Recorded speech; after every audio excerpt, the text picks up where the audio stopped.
চলমান শৈত্যপ্রবাহ থাকবে 11 জানুয়ারি পর্যন্ত। এরপর তাপমাত্রা বাড়লেও মাস জুড়েই থাকবে শীতের দাপট। এসব তথ্য জানিয়েছে আবহাওয়া অধিদপ্তর। এদিকে তীব্র শীতে বাড়ছে ঠান্ডাজনিত রোগ। আক্রান্ত রোগীর বেশিরভাগই শিশু ও বৃদ্ধ। সিরাত আল মুস্তাকিমের আরেকটি রিপোর্ট।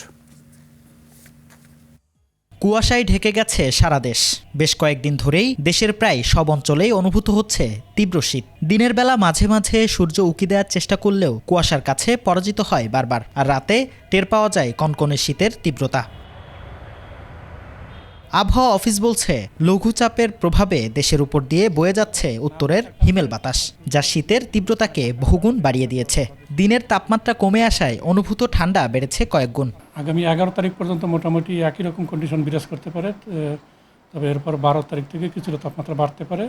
আর আগামীকালকে একটু কুয়াশার পরিমাণ কিছুটা কমতে পারে। তবে ঘুরে ফিরে কুয়াশা কিন্তু থাকবে জানুয়ারি মাস জুড়েই। এদিকে শীতের তীব্রতা বাড়ার সাথে সাথেই পাল্লা দিয়ে বাড়ছে শীতজনিত রোগবালাই। বাড়ছে সর্দি, কাশি, জ্বর, নিউমোনিয়া, অ্যাজমা বা হাঁপানি ও ডায়রিয়ার প্রকোপ।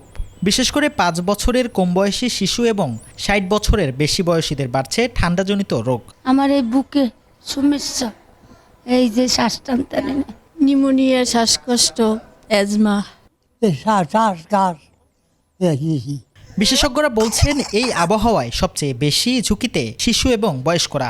শরীরের রোগ প্রতিরোধ ক্ষমতা কম হওয়ায় দ্রুতই তারা ভাইরাসে আক্রান্ত হচ্ছেন। সবকিছু মিলে বাচ্চারা বয়স্ক বেশি ঝুঁকির মধ্যে থাকে।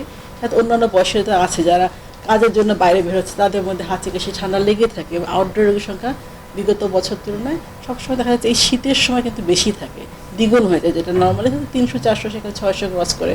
এই মৌসুমে কেবল ওষুধ নয়, স্বাস্থ্যবিধি মেনে চললেই ঠান্ডাজনিত রোগবালাই থেকে মুক্ত থাকা যাবে বলে পরামর্শ বিশেষজ্ঞদের। চিকিৎসাটা তাৎক্ষণিক নেওয়া, দেরি করলে কিন্তু পেশেন্ট দেখা যাচ্ছে নিউমোনিয়া হচ্ছে বা মারা যাচ্ছে। আমরা চাই যে মুশকিলে মারা যেতে না যায়।